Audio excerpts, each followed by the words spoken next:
Hello बच्चों, स्वागत है आप सभी का आपके अपने चैनल गॉड क्लासेस पर। तो बच्चों, आज की जो क्लास है applied mathematics class 11 straight line, जिसमें आज हम करने वाले हैं distance between point from A line. आपने डिस्टेंस बिटवीन टू लाइंस का फार्मूला तो 10th क्लास में करा होगा। जब दो पॉइंट आपको दिए होते हैं, तो अगर आपके पास मान लो ये दो पॉइंट है, तो इन दोनों पॉइंट के बीच का हम डिस्टेंस कैसे निकालते हैं, इसका फार्मूला जब हमने 10th क्लास में पढ़ा तो फार्मूला हमने पढ़ा कि भाई ये दो पॉइंट अगर आपके पास हैं, इसके कोऑर्डिनेट है x1 y1 और x2 y2, तो इन दोनों के बीच का डिस्टेंस निकालने के लिए हम यूज करते हैं distance formula x2 minus x1 इसका whole square plus y2 minus y1 इसका होल स्क्वायर, और फिर लगा देते हैं इसका स्क्वायर रूट। लेकिन यहां पर क्या हो रहा है, यहां पर दो पॉइंट है, उन दोनों पॉइंट के बीच का आप डिस्टेंस इस फार्मूले से निकाल सकते हो। लेकिन यहां पर हम बात करने वाले हैं कि एक पॉइंट है और एक लाइन है। एक लाइन की इक्वेशन आपके पास ये लाइन हो गई, इस लाइन की स्टैंडर्ड इक्वेशन आ गई ax प्लस में by प्लस में c इक्वल्स टू 0। अब इस लाइन से एक पॉइंट का परपेंडिकुलर डिस्टेंस हमें फाइंड करना है। ये पॉइंट दे रखा है, इस पॉइंट से ये परपेंडिकुलर डिस्टेंस मतलब परपेंडिकुलर डिस्टेंस हमें फाइंड करना है कि इस लाइन से ये डिस्टेंस कितना है। इसको हम डिनोट कर लेते हैं यहां से d से। तो इसका फार्मूला क्या होगा, d equals to a into में a कहां से आएगा, जो x का कोफिशिएंट होगा a, उसको मल्टीप्लाई करना है आपको x1 से, प्लस इसका कोफिशिएंट y का b, इसको मल्टीप्लाई करना है y1 से, plus c and divided by a square plus b square. और क्योंकि ये डिस्टेंस है तो ये नेगेटिव वैल्यू तो कभी हो नहीं सकती, डिस्टेंस हमेशा पॉजिटिव रहता है, इसलिए इसके ऊपर लगा देते हैं मॉडुलस का साइन। तो ये डिस्टेंस का फार्मूला बनेगा, ये भी डिस्टेंस फार्मूला है, ये भी डिस्टेंस फार्मूला है, लेकिन आपको डिफरेंशिएट करना आना चाहिए कि कब कौन सा आपको फार्मूला यूज करना है। ये कब लगाना है, जब आपको दो पॉइंट के बीच में डिस्टेंस फाइंड करना हो, एक पॉइंट यहाँ एक पॉइंट यहाँ, इन दोनों के बीच का डिस्टेंस फाइंड करना है। ये डिस्टेंस फार्मूला आपको लगाना है जब एक पॉइंट हो और एक लाइन हो, तो उस लाइन से पॉइंट का परपेंडिकुलर डिस्टेंस कितना होता है, ये निकालने के लिए हम ये वाला फार्मूला यहां पर यूज करेंगे। उसके बाद बात करते हैं distance between two parallel line. अगर दो पैरेलल लाइन है तो उसके बीच का डिस्टेंस क्या होगा। अगर लाइन दोनों पैरेलल होंगी तो उसके अंदर क्या चीज आएगी, देखो अगर ये दो लाइन पैरेलल है, इसकी मैं जनरल इक्वेशन लिखता हूं ax प्लस में by प्लस c1 इक्वल्स टू 0। यहां c1 मैंने क्यों लिखा, क्योंकि जब मैं इसकी जनरल इक्वेशन लिखूंगा तो इसमें a और b सेम रहेगा, बस जो फर्क आएगा वो c1 और c2 का आएगा। अगर दो लाइन आपस में पैरेलल होती हैं, आप लाइन देख के बता सकते हो कि लाइन पैरेलल है या नहीं है। बस क्या देखना है आपको, यहाँ पर x का जो कोफिशिएंट है, यहाँ पर x का कोफिशिएंट है, ये इक्वल होना चाहिए। यहाँ पर y का कोफिशिएंट और y का कोफिशिएंट, ये दोनों अगर इक्वल हैं, c1 और c2 ये डिफरेंट होने चाहिए, तो इसका मतलब लाइन पैरेलल है। बिना कुछ निकाले भी आप बता सकते हो कि लाइन पैरेलल है या नहीं है।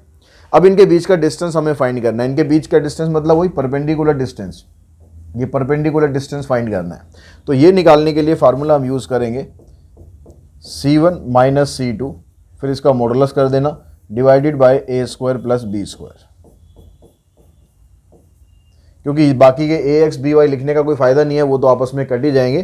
तो c1 माइनस c2 उसका कर देना मोड, या c2 माइनस c1 भी आप लिख सकते हो, दोनों तरीके से फार्मूला ठीक है।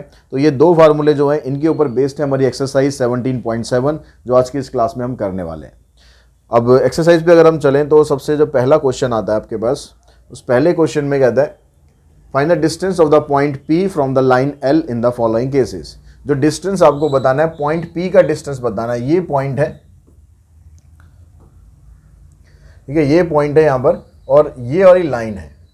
तो अब लाइन से अगर आप देखोगे तो यहाँ से a की वैल्यू आपको मिल जाएगी 3, b की वैल्यू आएगी -4, c की वैल्यू आ जाएगी -6, और ये पॉइंट आ गया आपका x1 और ये पॉइंट आ गया आपका y1। ठीक है, तो अब आपको डिस्टेंस फार्मूला यूज करना है इन दोनों के बीच का डिस्टेंस निकालने के लिए। तो अभी अभी जैसे हमने पढ़ा कि डिस्टेंस फार्मूला होगा ax1 by1 plus c divided by a square plus b square,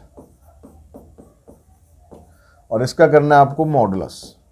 तो a की वैल्यू आपके पास 3 है, x1 की वैल्यू भी 3 है, b की वैल्यू -4 है, तो यहाँ -4 लिखना, और y1 की वैल्यू भी माइनस में है, c की value -26 divided by a square plus b square, यानी 3 का स्क्वायर करेंगे और फिर -4 का स्क्वायर करेंगे। इसका कर देंगे आप मॉडुलस। 3 3 जा 9, यहाँ से आ जाएगा +20 -26, यहाँ आ गया 9 प्लस में 16 25 आएगा। 9 और 29 में से 26 माइनस करोगे तो आ जाएगा 3 और नीचे आ जाएगा 5। अब यहाँ पर इसका मॉडुलस साइन हटा दोगे तो वैल्यू आपके पास बचेगी 3/5 यूनिट, यानी इसका परपेंडिकुलर डिस्टेंस, इस लाइन का इस पॉइंट से परपेंडिकुलर डिस्टेंस होगा 3/5। आंसर भी चेक कर लेते हैं एक बार। अच्छा, उसके बाद अगर हम सेकंड पार्ट पे जाते हैं तो वहाँ भी आपको यही चीज़ निकालना है। बस थोड़ा सा काम क्या करना है आपको, थोड़ा सा काम ये करना है कि जो लाइन आपको दे रखी है ना, इसको स्टैंडर्ड फॉर्मेट में लिखना है। तो स्टैंडर्ड फॉर्मेट में आप लिखोगे, वो मैं स्टैंडर्ड फॉर्मेट में लिखना बता दे रहा हूँ, बाकी का काम तो फिर आपको ये फार्मूला लगाकर करना है। तो स्टैंडर्ड फॉर्मेट में लिखने के लिए बस इसको आपको मल्टीप्लाई कर लेना है, ब्रैकेट को 12x प्लस में 72, यहाँ से आ जाएगा 5y माइनस 10। अब इन सारी टर्म्स को इस तरफ इकट्ठा कर लो तो आ जाएगा 12x माइनस 5y प्लस में 82। अब ये आपके पास लाइन की इक्वेशन है, ये दोनों पॉइंट है, इन दोनों पॉइंट से इसका डिस्टेंस निकालना है, सेम फार्मूला अप्लाई करना, तो आपका डिस्टेंस यहां से निकल जाएगा।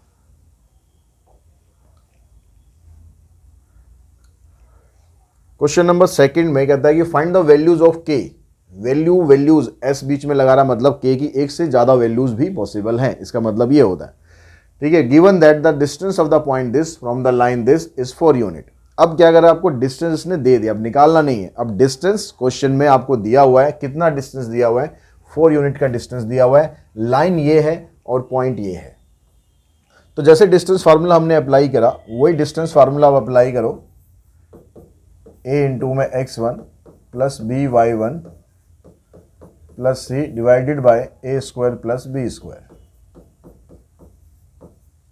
अब क्वेश्चन के अंदर जो डिस्टेंस है ना, डिस्टेंस आपको दिया हुआ है, कितना दिया हुआ है, 4 का डिस्टेंस दिया हुआ है। a की वैल्यू आ गई आपके पास 3, x1 की वैल्यू आ गई आपके पास 4, b की वैल्यू यहां से आएगी -4 और y1 की वैल्यू आ गई 1, c1 की वैल्यू आ गई आपके पास यहां से k डिवाइडेड बाय a का स्क्वायर और b का स्क्वायर, इसका लगा हुआ मॉड।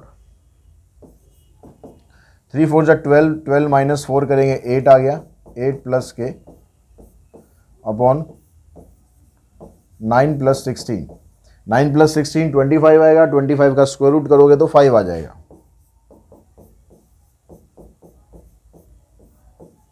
इसको क्रॉस मल्टीप्लाई करो, 5 को इससे मल्टीप्लाई करेंगे आ जाएगा 20। अब ये आपके पास बन गया। अब यहाँ से आपको k की वैल्यू फाइंड करनी है। अब k की वैल्यू फाइंड करने के लिए जो मॉडुलस का साइन आ रहा है इसको हटाना है। अब मॉडुलस का साइन हटाते हो क्योंकि यहाँ पर आपको वैल्यूज निकालनी है, यहाँ वैल्यू आपको मतलब डिस्टेंस नहीं निकाल रहे हो, आप वैल्यू निकालना चाह रहे हो। तो वैल्यू निकालना चाह रहे हो तो इसकी जो जब मॉडुलस का साइन आप हटाओगे तो वैल्यू प्लस भी माइनस भी दोनों पॉसिबल होती है। तो वो प्लस माइनस का साइन चाहे इस साइड लगा लो चाहे इस साइड लगा लो, उससे कुछ फर्क पड़ेगा नहीं। अगर आप चाहते हो भाई इसी साइड लगाई जाए तो ऐसे लिख सकते हैं 8 प्लस के या फिर -8 प्लस के। ठीक है, जब भी मॉडुलस का साइन आप हटाते हो और वैल्यूज निकालने के लिए हटाते हो तो हमेशा प्लस माइनस दोनों वैल्यूज लेके आपको चलना है।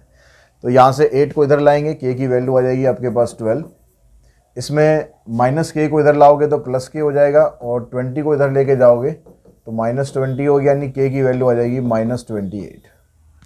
तो k की दो वैल्यू पॉसिबल हुई, एक 12 और एक -28। क्वेश्चन नंबर थर्ड में कहता है कि find the distance between the following pair of lines. ये आपको कुछ लाइंस दे रखी है, इनके बीच का आपको डिस्टेंस फाइंड करना है। अब डिस्टेंस फाइंड करोगे तो वो यहाँ पर लाइन कैसे दे रखी है, यहाँ पर x का कोफिशिएंट, यहाँ भी x का कोफिशिएंट बराबर है, y का कोफिशिएंट दोनों में बराबर है, मतलब दोनों पैरेलल लाइंस हैं। अब पहले लाइन के बीच का डिस्टेंस निकालते हैं तो उसका फार्मूला होता है c1 minus c2 divided by a square plus b square. तो c1 की वैल्यू है -34, फिर माइनस का साइन, c2 की वैल्यू +31, इसका मॉडुलस डिवाइडेड बाय a का स्क्वायर प्लस b का स्क्वायर। इन दोनों को ऐड कर लेते हैं, आ जाएगा -65, नीचे आ गया देखो 2 2 5 और 8 का स्क्वायर आ गया 64। अब यहाँ पर इसका मॉडल जब आप हटाओगे तो ये +65 हो जाएगा। इसमें प्लस माइनस नहीं लगाना क्योंकि आप डिस्टेंस निकाल रहे हो। डिस्टेंस हमेशा पॉजिटिव होना चाहिए, इसलिए माइनस का साइन इसमें हम नहीं लेंगे। नीचे इन दोनों को ऐड करेंगे तो आ जाएगा 289 और 289 का स्क्वायर रूट करेंगे तो आ जाएगा 65/17। ठीक है, ये हमारे पास आंसर आ जाएगा। अब इसके सेकंड पार्ट पे आप जाते हो तो यहाँ पर देखो, इसको अभी स्टैंडर्ड फॉर्मेट में नहीं है इक्वेशन, तो पहले आप इसको स्टैंडर्ड फॉर्मेट में करो। स्टैंडर्ड फॉर्मेट में क्या होता है, एक्स वाई और जेड ए बी सी जो होते हैं सब एक तरफ होते हैं। तो यहाँ पर जो वाई है इस वाई को भी आप उसी साइड ले जाओ। यहाँ पर लिखो पहले एम एक्स, फिर वाई को उधर लेके जाएंगे तो -y हो जाएगा प्लस में सी। ठीक है, 0 इधर आया 0 इधर है, उससे कुछ फर्क पड़ता नहीं लिखने में। ऐसे यहाँ पर करो m x -y plus d. अब यहाँ पर भी देखो x का कोफिशिएंट इधर m है, इधर भी m है, y का कोफिशिएंट -1 है, इधर भी -1 है, तो ये भी लाइन पैरेलल है। तो इसके बीच का डिस्टेंस भी इसी फार्मूले से निकाल देंगे। x1 और c1 ये है यहाँ पर, और c2 की वैल्यू ये है, डिवाइडेड बाय x का कोफिशिएंट है m, y का कोफिशिएंट है -1, तो यह आ जाएगा modulus of c minus D divided by m² + 1। अब यहाँ पर सी और डी की वैल्यू तो हमारे पास है नहीं, तो इनको आप कुछ प्लस माइनस तो कर नहीं सकते, तो इसको आप ऐसे के ऐसे छोड़ देंगे, यही हमारा आंसर आ जाएगा। इसका जो थर्ड पार्ट है, थर्ड पार्ट में देखो यहाँ पर जो इक्वेशन है इसको अगर स्टैंडर्ड फॉर्म में आप बनाते हो तो ये आएगा 2x, y को इधर लेके आएंगे तो आ जाएगा -y प्लस में 4 = 0। इधर आपके पास बनेगा 6x और -3y -5 = 0। अब यहाँ पर और यहाँ पर लाइन तो पैरेलल है, क्योंकि यहाँ से देखो 2 और 6 की जो रेशो 1/3 होगी और -1 और -3 की रेशो भी 1/3 होगी, तो लाइन तो पैरेलल है। लेकिन जब हम डिस्टेंस फार्मूला लगाते हैं तो उसमें a और b दोनों बराबर होने चाहिए। तो यहाँ पर हम a और b को दोनों को बराबर कैसे कर सकते हैं? अब यहाँ पर दो तरीके हैं, या तो आप इसको मल्टीप्लाई कर दो किसी भी नंबर से जिससे ये दोनों बराबर हो जाएं, या आप इसको डिवाइड कर दो, जिसमें आप कंफर्टेबल हो वैसा काम कर सकते हो। तो मेरे ख्याल यहाँ मल्टीप्लाई करना ठीक रहेगा, तो यहाँ इसको हम 3 से मल्टीप्लाई कर देते हैं, तो ये बन जाएगा 3 × 2 = 6x और 3 × 1 = 3, 3 × 4 = 12। अब ये इक्वेशन आप लेके चलेंगे, ये और ये a दोनों में बराबर आ गया, b दोनों में बराबर आ गया, तो डिस्टेंस फार्मूला लगाएंगे तो आ जाएगा c1 माइनस का साइन, फिर c2 यहाँ पर माइनस में ऑलरेडी इसका मॉड, और नीचे a का स्क्वायर और b का स्क्वायर, तो ये जाएगा 12 माइनस प्लस 17 हो गया। नीचे आ गया आपके पास 36 प्लस में 9, तो 36 और 9 को प्लस करोगे तो आ जाएगा 45, और ऊपर से उसका मोड हटाएंगे तो 17/√45। तो ये तो आ जाएगा आपका थर्ड पार्ट का आंसर। अब ऐसे अगर हम फोर्थ पार्ट को देखें, इसको रब कर देते हैं, स्क्रीनशॉट किसी को लेना हो तो ले सकता है। ठीक है, इसके फोर्थ पार्ट की हम बात कर रहे हैं।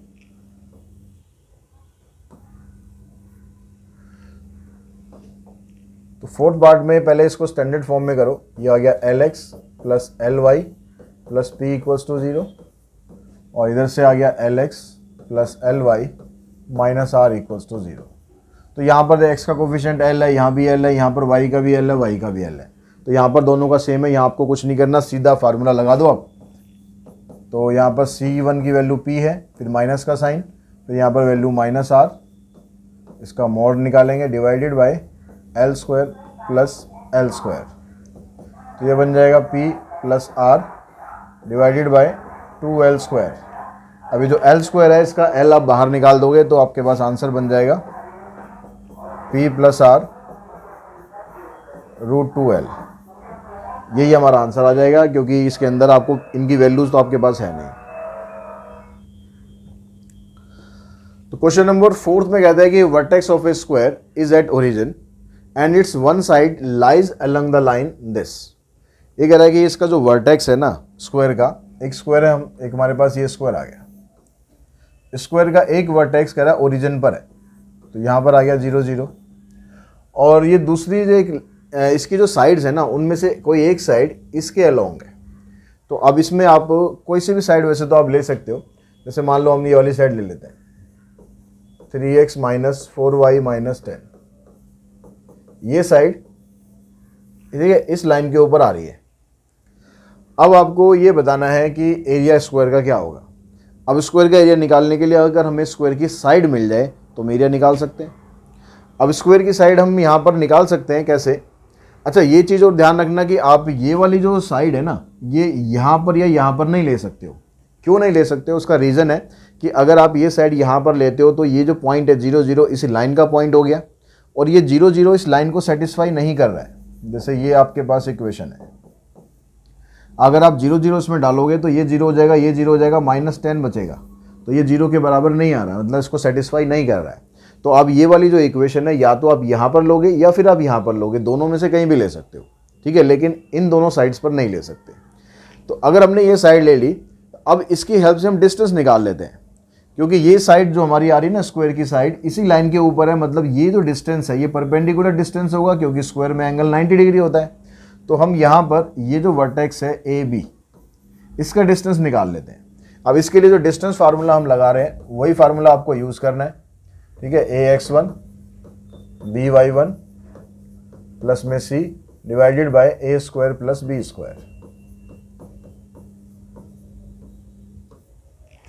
अब यहाँ पर आप a की जगह वैल्यू आपके पास है 3x, x का कोफिशिएंट वहाँ पर 3 है, तो आपके पास a की वैल्यू तो आ गई 3 और x1 आ गया 0। जिस पॉइंट से आप डिस्टेंस निकाल रहे हो वो इससे निकाल रहे हो, तो x1 और y1 दोनों 0 आ जाएंगे।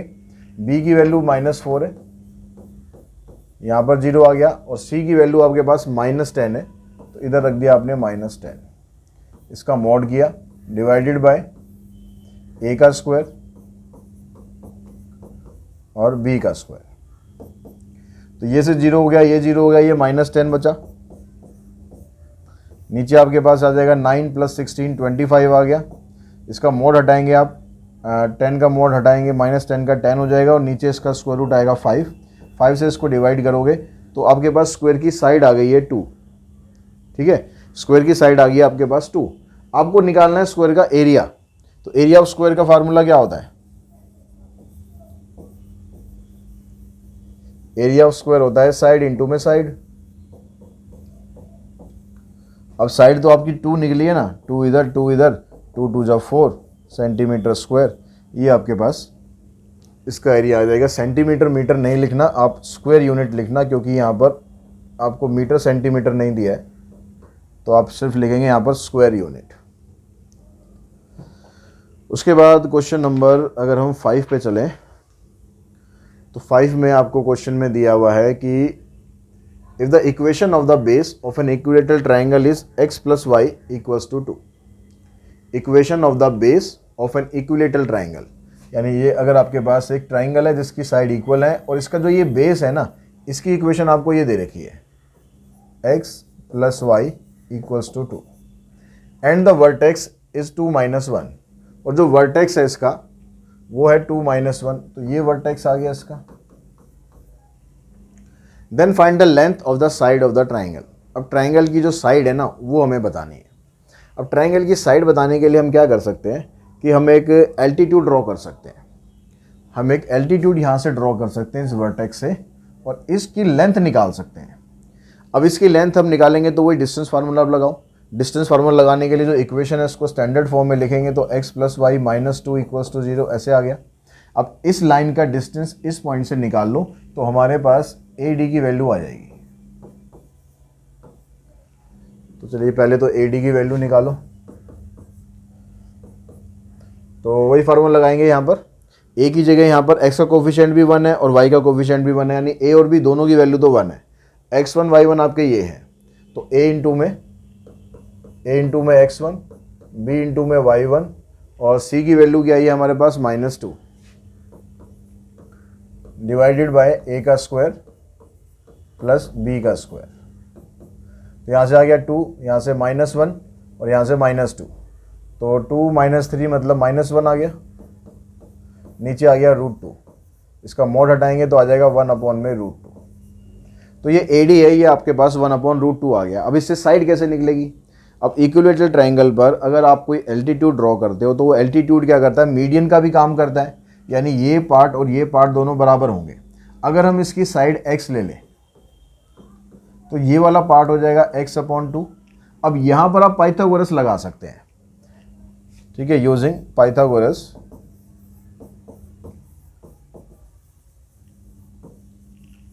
पाइथागोरस से क्या आएगा, परपेंडिकुलर और हाइपोटेन्यूज बनेगा AB, ये परपेंडिकुलर आ गया और ये बेस आ गया। AB हमने x लिया हुआ है, AD की वैल्यू हमने निकाली अभी, और BD x/2 है। अब इसको सॉल्व कर दो और यहाँ से आपके पास x की वैल्यू आ जाएगी। इसको इधर लाएंगे,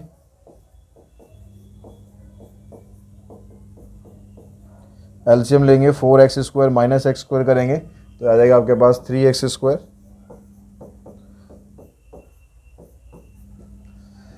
इससे ये हो जाएगा कैंसिल, तो x² की वैल्यू आएगी 2/3, तो x की वैल्यू आ जाएगी √2/3। दोनों ही रूट में आ जाएंगे। प्लस माइनस लगा सकते हैं, लेकिन प्लस माइनस लगाने का फ़ायदा नहीं, क्योंकि जो साइड है, साइड कभी भी नेगेटिव नहीं होती। इसको आप ऐसे भी लिखा छोड़ सकते हो, या दोनों को इकट्ठा रूट में डाल दो, ऐसे 2/3, जैसे मर्जी लिख दो। ये आपके पास ट्राइंगल की साइड आ जाएगी। उसके बाद क्वेश्चन नंबर 6 में यहाँ पर कहता है कि find the distance of the point. इस पॉइंट का डिस्टेंस आपको बताना है from the line joining the point this and this. जो लाइन है वो इन दोनों पॉइंट से ज्वाइन कर रही है। जैसे ये लाइन है, किस किस से ज्वाइन कर रही है, 1 3 से और -2 6 से। इस लाइन का डिस्टेंस आपको बताना है इस पॉइंट से। ये क्वेश्चन में आपसे पूछ रहा है। तो या तो डिस्टेंस निकालने के लिए या तो ये पॉइंट हो हमारे पास, या फिर इस लाइन की इक्वेशन हो। तो आपको जब ये 2 पॉइंट दे रखे हैं तो इन 2 पॉइंट से आप लाइन की इक्वेशन तो बना ही सकते हो। लाइन की इक्वेशन तो बनाना आप लोगों को आ ही गया होगा। तो इक्वेशन ऑफ लाइन हम बना देते हैं। ये क्या होती है, y माइनस y1। अब y1 की वैल्यू ले ली आपने, ये 3, ठीक है। पहले एक बार फार्मूला लिख देता हूँ ताकि आपको रिकॉल हो जाए। और 2 पॉइंट फॉर्म लगाएंगे यहाँ पर, क्योंकि 2 पॉइंट से लाइन पास हो रही है, ऐसा क्वेश्चन में दिया हुआ है। तो y माइनस y1 की वैल्यू आ गई 3, ये y2 हो गया 6, 3 माइनस करेंगे, ये x2 हो गया, -2 में से 1 माइनस करना है, x माइनस x1, x1 की वैल्यू है 1। तो 6 माइनस 3, नीचे -3, इससे ही कैंसिल, तो ये हो जाएगा -x + 1। इसको आप इधर लेकर आओगे तो x + y -4 = 0। ये इस लाइन की इक्वेशन आ गई। अब इस लाइन का डिस्टेंस आपको इस पॉइंट से फाइंड करना है, तो वही डिस्टेंस फार्मूला लगा दो। a की वैल्यू 1 है और x1 की वैल्यू 0 है, b की वैल्यू 1 है और y1 की वैल्यू -1 है, c की वैल्यू -4 है। इसका मॉड करते हैं, a का स्क्वायर एंड b का स्क्वायर। ये 0 -1 -4 -5 आ गया, नीचे √2 आ गया, तो ये आ जाएगा 5/√2 यूनिट।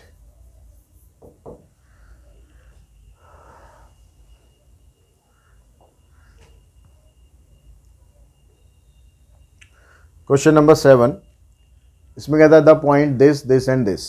3 पॉइंट दे रखे हैं आपको वर्टेक्स के ट्राइंगल के। ये ट्राइंगल आ गया, इसके 3 वर्टेक्स हैं। एक वर्टेक्स है 2 3, दूसरा वर्टेक्स है भाई 4 -1, तीसरा वर्टेक्स है -1 एंड 2। तो 3 वर्टेक्स तो हमें मिल चुके हैं। और क्या है यहाँ पर पूछता है, कह रहा find the length of perpendicular from A to BC। A से BC पर जो आप ये परपेंडिकुलर डाल रहे हो, इसकी लेंथ क्या होगी। Hence find the area of triangle. और फिर हमें ट्राइंगल का एरिया भी निकालना है। तो अब यहाँ से अब क्या करोगे, जो पिछला क्वेश्चन हमने करा है वो क्वेश्चन और ये क्वेश्चन क्या सिमिलर नहीं है। पिछले क्वेश्चन में भी तो ऐसा ही था, पिछले क्वेश्चन में भी तो ऐसा ही था। ये 2 पॉइंट थे, इन दोनों पॉइंट से इसका हमें डिस्टेंस बताना था। अगर मैं इनको ज्वाइन कर दूं ऐसे तो ट्राइंगल ही बन गया ना ये भी। तो वहाँ भी यही है, बस लैंग्वेज का डिफरेंस है थोड़ा सा, ठीक है। वहाँ पर आपको ट्राइंगल दे दिया प्रॉपर और ये एल्टीट्यूड ड्रॉ किया गया है AD। इसकी हमें लेंथ बतानी है, तो उसके लिए हम इसकी इक्वेशन निकाल लेते हैं और इसकी इक्वेशन से वो डिस्टेंस फार्मूला लगा कर इस पॉइंट से हम इसका डिस्टेंस निकाल देते हैं। तो इक्वेशन ऑफ BC बना देते हैं। तो वही 2 पॉइंट फॉर्म लगाओ, y माइनस वाई वन की वैल्यू यहाँ पर -1 है, तो y में से जब आप इसको माइनस करोगे तो ये हो जाएगा प्लस। फिर y2 माइनस y1 करेंगे तो यहाँ पर 2 है, फिर 2 + 1 हो गया। फिर x2 माइनस x1 है, तो x2 आपके पास -1 है, उसमें से 4 माइनस करेंगे, यहाँ पर x माइनस x1, ये आ गया 3, नीचे आ गया -5, क्रॉस मल्टीप्लाई करते हैं, -5y माइनस 5, 3x माइनस 12, इन सबको एक तरफ ले जाओ, तो इन दोनों को भी उस साइड ले जाओ। जब भी आप साइड चेंज करते हो तो ये कोशिश करो कि जो x वाला कोफिशिएंट है उसको पॉजिटिव रखो, ठीक है। स्टैंडर्ड वे यही होता है, बाकी तो आप लिखने को जैसे मर्जी लिख दो। 5y को उधर लेके जाएंगे 5y आ जाएगा, इसको उधर लेके जाएंगे तो -7 रह गया। अब इसका हमारे पास ये क्या आया, हमारे पास इस लाइन की इक्वेशन आ गई। अब इसका डिस्टेंस इस पॉइंट से हम फाइंड कर देते हैं, यानी AD की वैल्यू। तो यहाँ पर A की वैल्यू 3 है, x1 की वैल्यू 2 है, यहाँ B की वैल्यू 5 है और y1 की वैल्यू 3 है, C की वैल्यू -7 है। इसका मॉड करेंगे, डिवाइडेड बाय A का स्क्वायर प्लस B का स्क्वायर, तो ये आ गया 3 × 2 = 6, 5 × 3 = 15, -7, 9 + 25,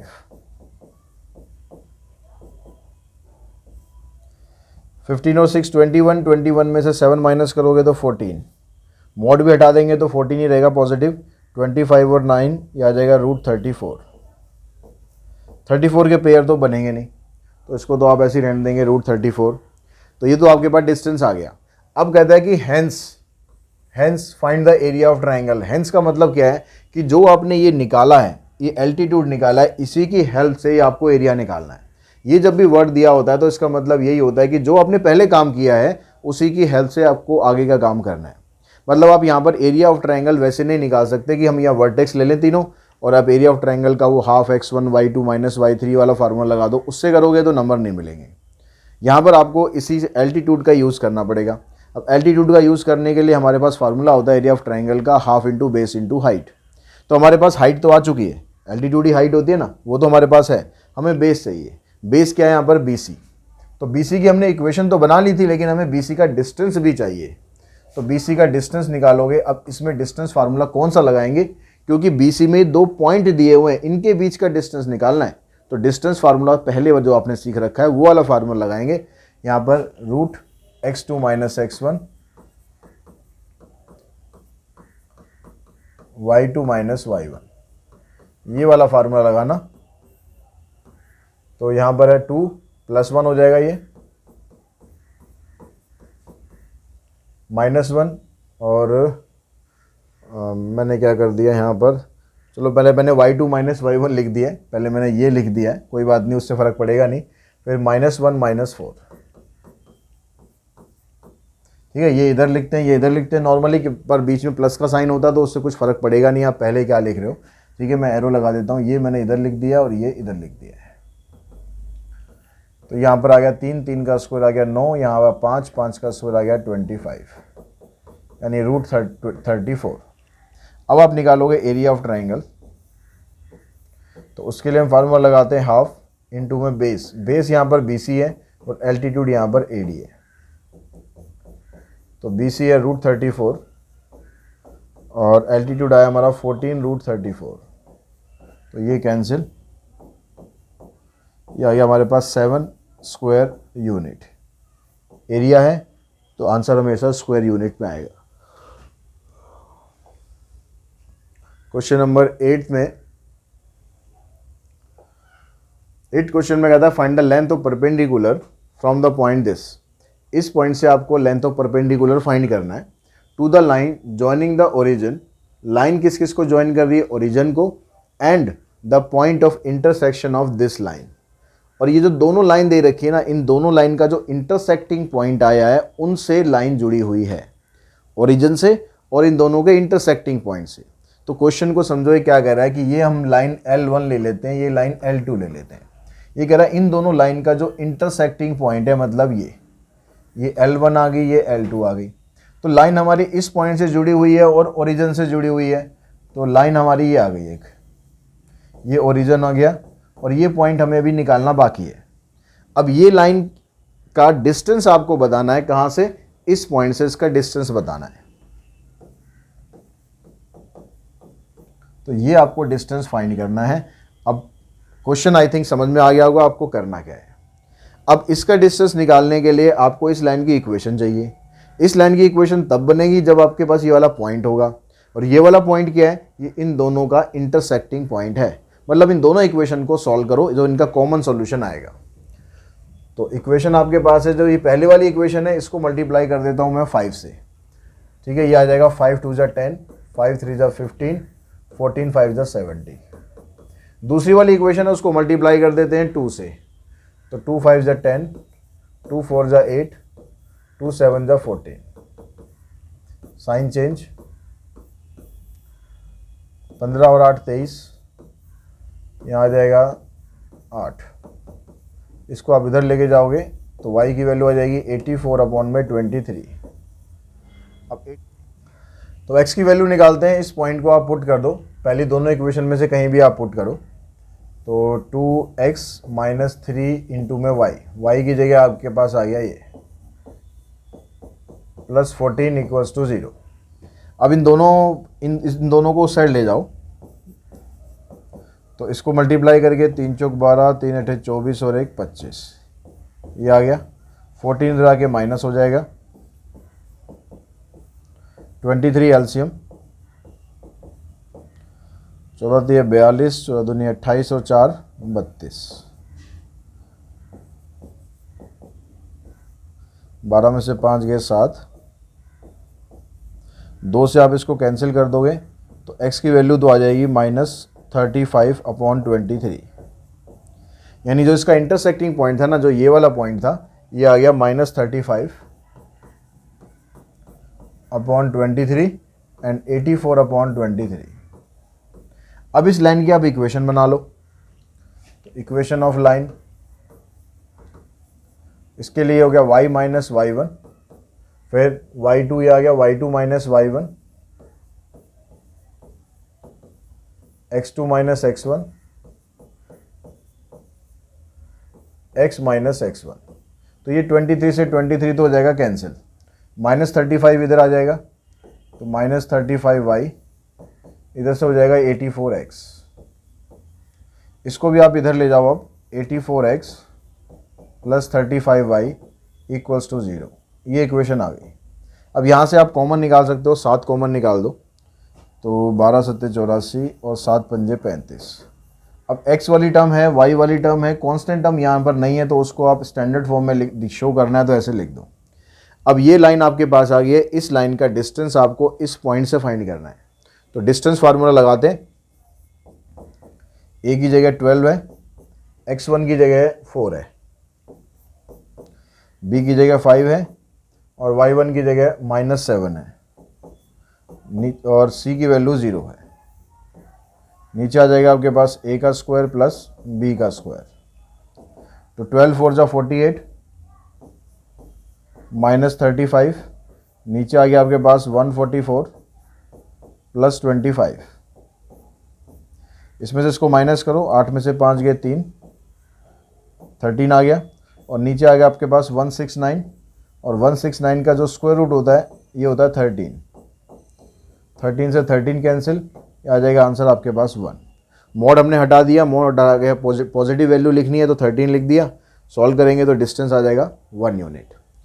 तो इस तरह से आप ये क्वेश्चन नंबर 8 तक आज के इस वीडियो में हम कर लेते हैं। अभी 8 क्वेश्चन और बचे हुए हैं, उसको हम नेक्स्ट वीडियो में करते हैं। आज की इस वीडियो में इतना ही। Thanks all of you.